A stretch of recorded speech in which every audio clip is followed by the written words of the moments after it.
Bonjour à toutes et à tous et bienvenue sur notre programme spécial ITV français.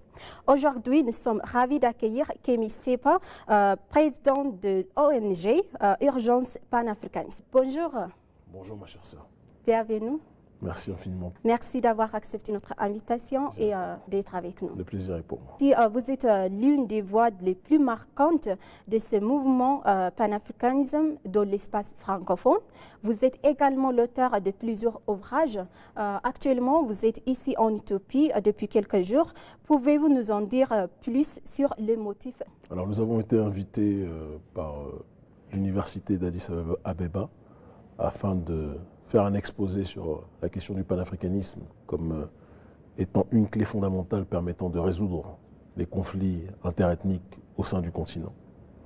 Et nous avons été aussi invités à l'Union africaine, où nous étions ce matin, afin de pouvoir réfléchir et deviser collectivement sur la problématique de la réadaptation du panafricanisme au XXIe siècle. Et enfin, parce que ça me paraît, je pense, important de le dire, nous sommes invités plus globalement dans le cadre de l'African Liberation Day, parce qu'on ne peut pas nier une réalité effective, qui est qu'en ce XXIe siècle, malheureusement, qui dit libération dit que de l'autre côté, il y a une oppression. Et que nos populations doivent encore plus que jamais s'organiser, s'unifier et se concentrer sur l'objectif afin d'aller vers la voie de l'autodétermination. D'accord, merci. L'Afrique Day célèbre l'unité de l'Afrique contre l'oppresseur. Et si vous devez désigner aujourd'hui les menaces principales pour l'Afrique, quel serait son visage? Et en plus, en quoi diffère-t-elle de la menace passée? Je pense que l'ennemi s'est réadapté aux problématiques du XXIe siècle et qu'on ne peut comprendre qui sont les adversaires du continent africain sans comprendre la mutation du capitalisme. Après la fin de la guerre froide qui voyait s'opposer initialement le bloc de l'Ouest au bloc de l'Est et sur le terrain beaucoup plus économique, le capitalisme au communisme, le capitalisme a gagné et a muté vers son ultime forme qui est devenue le néolibéralisme. Un néolibéralisme à la fois économique et sociétal qui prend donc les populations par deux voies, qui sont deux voies en réalité complémentaires quand on y réfléchit en profondeur. Et ce néolibéralisme économique et sociétal, appelé aussi le globalisme, est devenu une forme agressive justement du capitalisme qui a asphyxié une grande partie de l'humanité. La plupart des pays malheureusement sont rentrés sur le terrain économique dans ce néolibéralisme-là, même la Chine en question qui a une structure sur le terrain économique, on ne va pas se mentir, qui est dans sa base communiste, a malheureusement, pour elle, certains diront heureusement, ça dépend de quel bord on se place, a dans son sommet, dans son rapport à l'autre, à l'extérieur, plus que jamais une dynamique profondément néolibérale. C'est quelque chose de très problématique, mais c'est la voie, pour certains, qui paraît comme étant absolue pour accéder aux lois du marché. De l'autre côté, il y a un néolibéralisme qui, par contre, a été beaucoup plus critiqué, qui est le néolibéralisme sociétal, que certains vont appeler l'occidentalisation du monde, certains vont appeler le monde moderne, le modernisme en tant que tel, et qui a voulu imposer ses règles au reste de l'humanité. Et en ce sens-là, des organisations comme celle que je préside, Urgence Panafricaniste et d'autres, ont décidé d'être vent debout contre ce courant voulant déraciner nos populations, voulant imposer un schéma de société à nos populations et voulant en réalité exploiter et piller nos ressources. Donc c'est un défi polymorphe et quand on dit libération, c'est se libérer de ces ingénieries sociales commises par les forces néolibérales et aussi se libérer de ceux qui se disent les amis de l'Afrique, parce qu'on a parlé quelque part de l'oligarchie occidentale si je dois schématiser, mais c'est aussi se libérer des prétendus amis de l'Afrique qui en réalité, à part dire à bas l'Occident, continuent eux aussi, quand ils en ont la possibilité, à piller nos ressources. Et c'est pour ça que notre ligne, la ligne d'urgence panafricaniste, c'est une ligne qui n'est à l'heure actuelle ni l'Ouest ni l'Est, mais qui est nous-mêmes, parce que nous sommes le seul messie de nous-mêmes. Ça ne nous a pas empêchés de collaborer, et nous l'assumons à 1000% avec la Russie et la Chine ou la Turquie, parce que ce sont des contrepoids nécessaires au système néocolonial, mais je le dis avec la plus grande froideur possible, ces derniers ne seront jamais les messies des Africains. Et je fais très attention parce que nous sommes à un tournant aujourd'hui et ces nations, s'il n'y a pas de garde-fous, peuvent se transformer en entités qui vont piller, comme peu l'ont fait auparavant nos populations. Donc l'impérialisme occidental est notre adversaire principal, fondamental, mais nous gardons un œil sur nos amis, présentés comme tels, parce que nous savons que le seul ami réellement que nous avons, c'est l'Africain lui-même. La preuve en est que quand on va dans certains pays qui se disent amis, en Turquie, en Russie et ailleurs, la négrophobie est très présente, comme elle l'est en Occident et depuis très longtemps. Donc, soyons prudents sur tout ça et comptons sur nous-mêmes en priorité. D'accord, c'est très intéressant. Y a-t-il beaucoup de choses à changer pour plus de l'inclusivité au sein de l'Union ancienne comme l'Union africaine et comment apporter un renouveau? Moi, je pense que la priorité pour des institutions comme l'Union africaine, c'est de redevenir crédible auprès des masses populaires.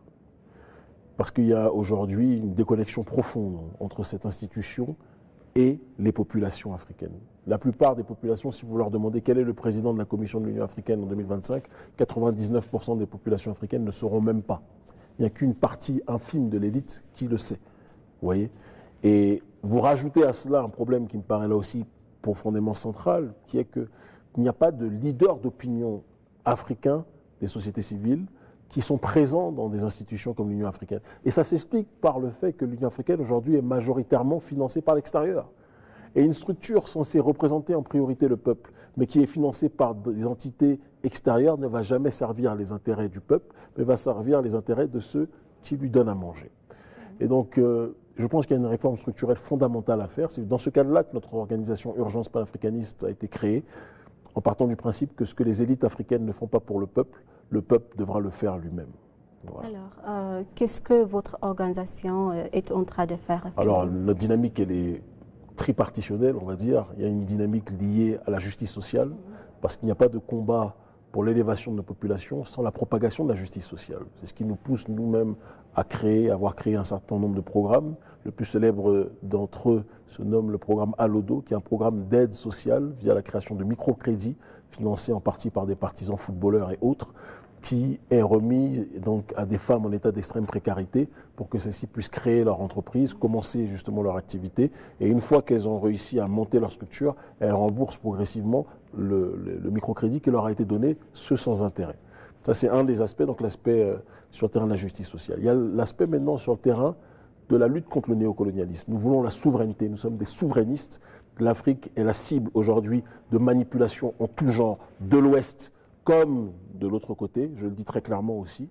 Et il est important que l'on ait une démarche visant à être souverainiste intégrale, pas simplement contre les uns, mais contre tous ceux, sans exception, qui veulent nous assujettir. Et enfin, la troisième partie, qui me paraît être une partie importante, dont très peu malheureusement de mouvements sur le continent africain parlent, c'est, parce que généralement ils parlent de ces sections de manière séparée, nous réunissons ces aspects-là, c'est la bonne gouvernance. Souvent, ceux qui parlent de bonne gouvernance sont sponsorisés par l'Occident. Souvent, ceux qui parlent de souveraineté sont sponsorisés par la Russie. Nous sommes dans une démarche de parler et de bonne gouvernance, et de souveraineté, et de justice sociale. Et nous ne voulons qu'une seule chose, que chaque partie de l'humanité respecte ces aspects qui sont les nôtres, à commencer par nos dirigeants. Donc c'est le travail que nous faisons pour ça. Nous avons organisé des manifestations de masse depuis plus de 10 ans contre le néocolonialisme. Nous continuons à le faire. Ça nous vaut des arrestations, des incarcérations, etc., tout ce qui s'en suit, mais ça fait partie du combat en réalité. On peut dire en toute simplicité que nous avons fait partie de ceux qui ont engendré le processus révolutionnaire qui se déroule aujourd'hui en Afrique francophone. Notre organisation Agence panafricaniste, nos adversaires eux-mêmes le concèdent. Et nous allons continuer plus que jamais. À votre avis, comment pouvons-nous détacher de toute forme de colonialisme et d'ingérence étrangère, que ce soit de l'Occident comme la Russie ou la Chine? Je pense que la seule solution, c'est d'être capable de nous unir nous-mêmes. Parce qu'on ne peut pas demander aux autres de ne pas agir dans une dynamique de pillage de nos ressources si de l'autre côté, nous-mêmes qui sommes censés être le toit protégeant la maison, nous sommes un toit troué, divisé, où chaque partie de la famille décide de se séparer, de se monter les uns contre les autres, quand il y a des tensions entre une ethnie A et une ethnie B, entre une tribu A et une tribu B, c'est quelque chose qui ne peut pas fonctionner.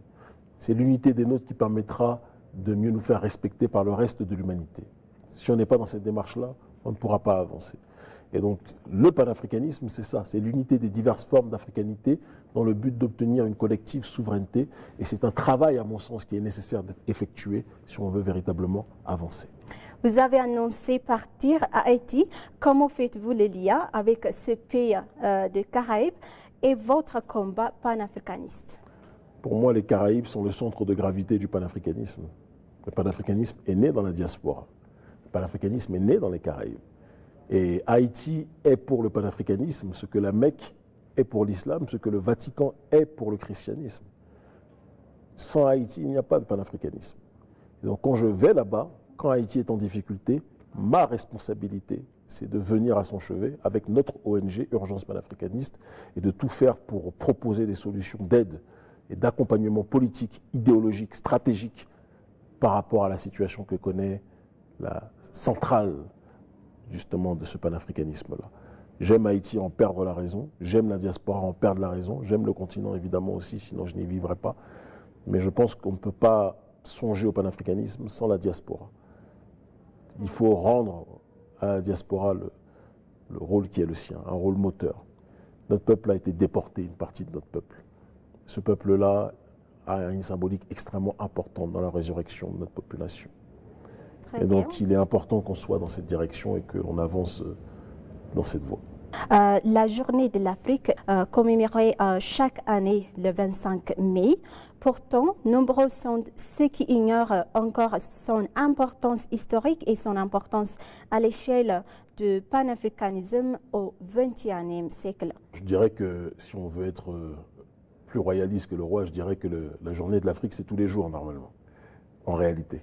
Ça doit être du premier jour de l'année au dernier jour de l'année. De la première heure du matin à la dernière heure du matin, tout le temps, ça doit être la journée de l'Afrique. Et on doit se lever en pensant à Afrique, se coucher en pensant à Afrique, manger en pensant à Afrique, tout en faisant Afrique.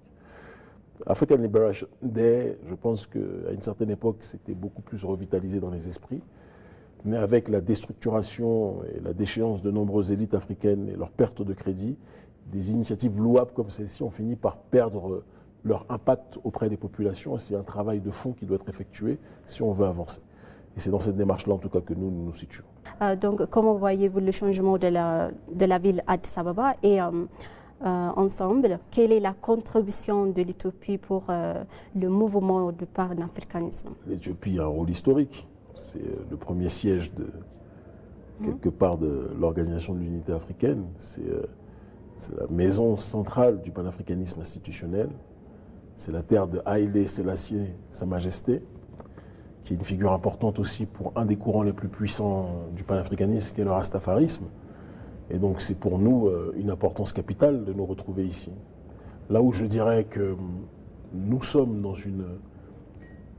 une perspective éthiopianiste pour certains, c'est que nous avons été formés, forgés, pour comprendre que l'Éthiopie a une destinée qui est liée à l'émergence et à l'élévation de notre continent. Mais il faut que les Éthiopiens le réalisent eux-mêmes, parce que parfois on a tendance à constater que parfois les Éthiopiens ne se sentent pas forcément connectés avec certaines réalités justement de ce panafricanisme. D'autres au contraire sont profondément connectés.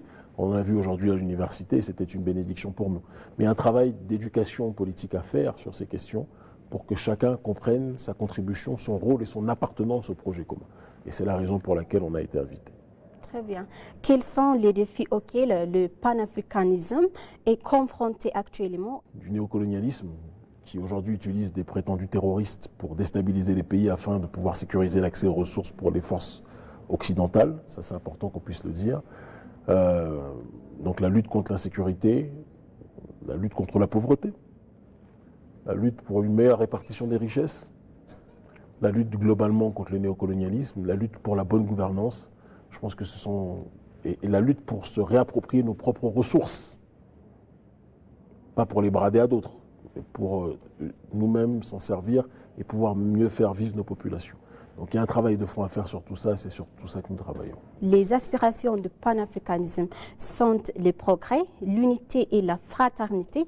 Pensez-vous que ce qu'il se passe dans les pays de l'AES travaille dans ce sens. Ça veut dire le Mali, Niger et Burkina Faso. Bien sûr que ce qui se passe au Sahel est une situation qui doit, je pense, enseigner à beaucoup d'Africains qu'il est possible que le changement soit à portée de vue et à portée de main. Le Sahel, ce qui se passe aujourd'hui, est la résultante de ce qui s'est passé longtemps avant que les présidents à l'heure actuelle, qui sont à la tête du pays, prennent le pouvoir. Des présidents, contrairement aux années 60 où les présidents étaient les penseurs qui essayaient de sensibiliser le peuple, cette fois-ci, je dirais que c'est le peuple qui a sensibilisé ses leaders, qui a sensibilisé les militaires. C'est très important qu'on le dise et je serai toujours là pour le rappeler. Parce qu'il y a des mobilisations de masse, des gens qui ont été incarcérés, je pense à Ben le Cerveau, Adama Ben Diarra, d'accord, qui ont risqué leur vie pour que la souveraineté puisse être établie. Des gens comme nous qui avons été arrêtés à plusieurs reprises, interdits de rentrer dans plusieurs pays, je pense qu'il faut qu'on le dise.